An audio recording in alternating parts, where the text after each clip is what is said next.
Thank you all for coming out. First, I'd like to thank the Move to Men movement for really bringing to my attention the Citizens United ruling and what it means to the average American girl. You see, I've had a hard time finding what you would call Mr. Right. And this year I turned 40, and I think it'd be wonderful if I could find the perfect partner to finally settle down with. Trust me, there may be a lot of fish in the sea, but in South Florida, there's a lot of competition as well. When I realized that the Supreme Court and the law now sees the corporations as person, I realized there's a wide open playing field out there, and that I had to hit the ground running fast, before the rest of you ladies found out. So I'm here today to officially place myself in the open playing field of women that are looking to marry the perfect corporation. Yes. I welcome any answers about myself and what I'm looking for in the perfect corporation. I'll be accepting applications for the next few months. A committee will be formed to review these applications, provide me with due diligence, and a decision will be made. Please, folks, if you know any nice single corporations out there, please pass on my information and make my dream of a wedding before I join AARP possible. Corporations should apply by sending a letter of intent to corporatewedding@gmail.com. Yay.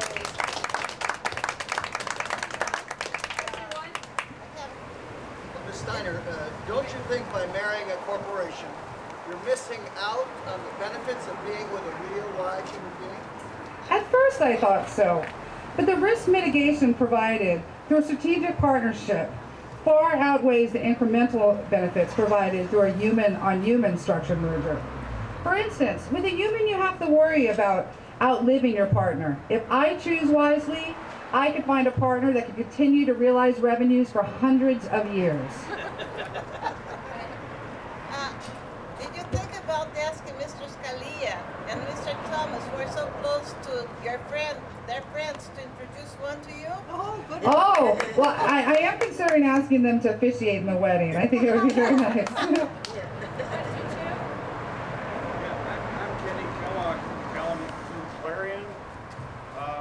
What are some of the benefits of marrying a corporation as opposed to a human?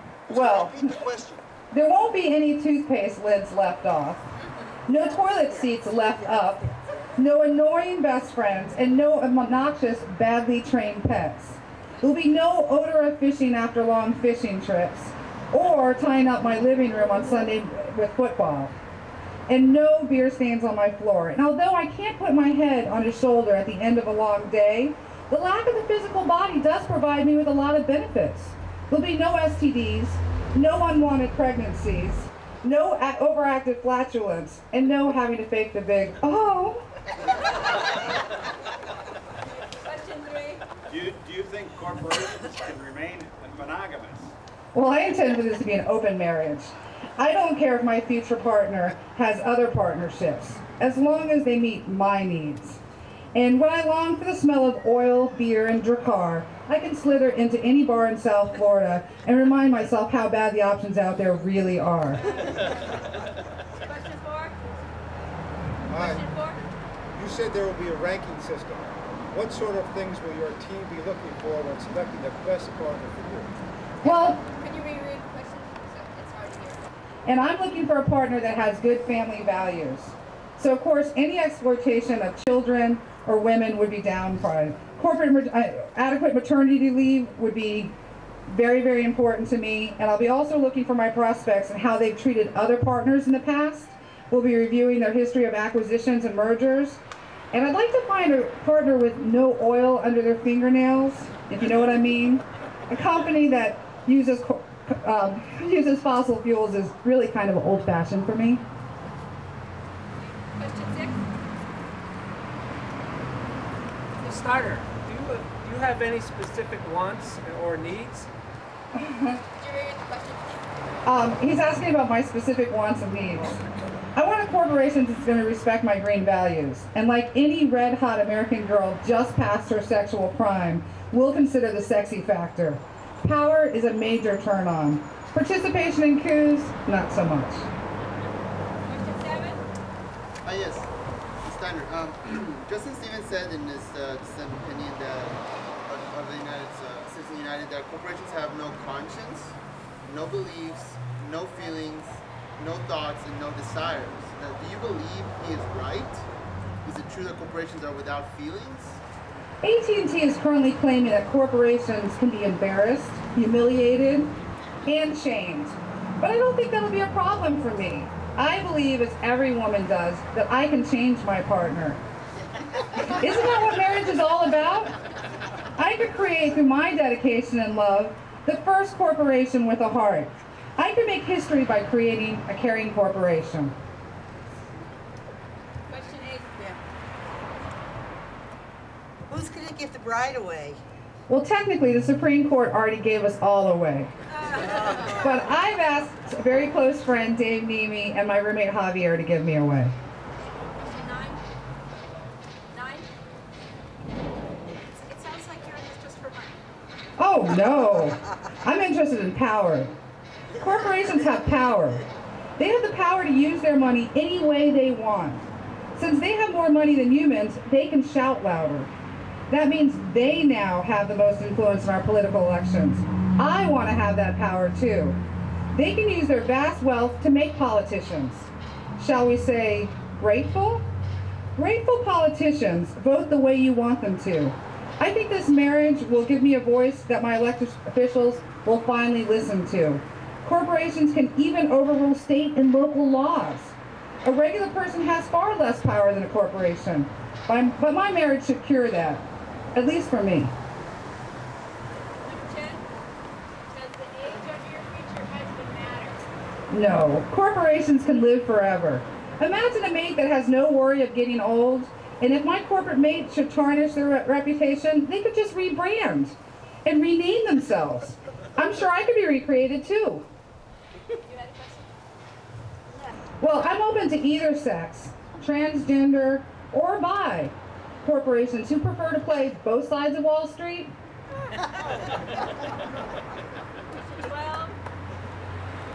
How will you be able to determine the sex of the corporation? Well, I'm looking for the Supreme Court to answer that also, since they've apparently been able to determine that corporations are persons. But I also think it'll be pretty apparent on the wedding night. Number 13. Where will the bride be registered? Corporations seem to have a close relationship with the Federal Reserve, so I may register with them. I ask that you not send any credit default swaps, high-interest predatory loans, or toxic mortgages, but rubber boots or Kevlar would be useful for wading through the crap, or scissors for cutting through red tape. Number 14. Hi, I'm with the Daily Planet Publishing, and I'm not going to be applying, but I do have a question. Florida Statute 741 says that both parties must provide social security numbers. How will the corporation comply with this law?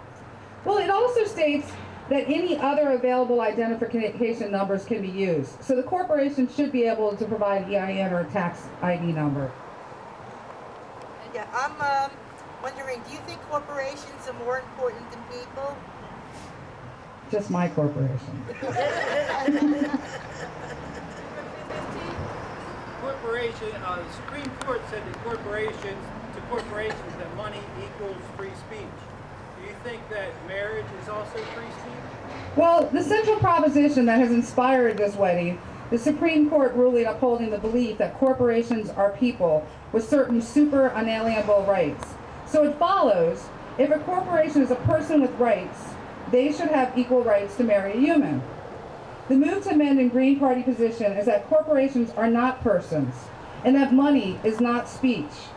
So I'm asking Move to Amend and the Greens to please wait until I have married before amending our Constitution to remove corporate personhood. And I believe number 5 as well. Question number 5? Well, how do you intend to get to know your partner? I intend to get to know them by Googling the media they've received, especially WikiLeaks. We can learn a lot about their ability to avoid airing dirty laundry and how well they've protected their partners' privacies in the past during sensitive times. We'll be making notes of their donation history and where they choose to place their influence. A large lobby base is a definite turn on. And sometimes size does count. So we'll be looking closely at their assets package. Not to mention the size of the remote workforce. And oh, having branches in Australia, New Zealand, or any places with a nice beach is a definite bonus. When I picture my ideal partner, I want someone who is well endowed, who can be firm, someone that has lasting power, who can satisfy me, and someone who is sensitive to my feelings. But isn't that what every woman wants? The most powerful corporations in America are media corporations. Would they be highest on your list? Take, for example, the recent merger of Comcast and NBC. Wouldn't he be a prime candidate? Oh, except their social values differ a little bit from mine, but media corporations are extremely sexy, and if WikiLeaks wasn't in jail right now, I'd be at their doorstep. There's a corporation running for Congress. I gave him a call. Murray Hills. You have a question?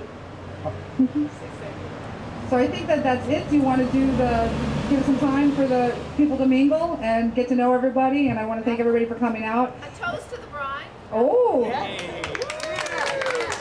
To Melba.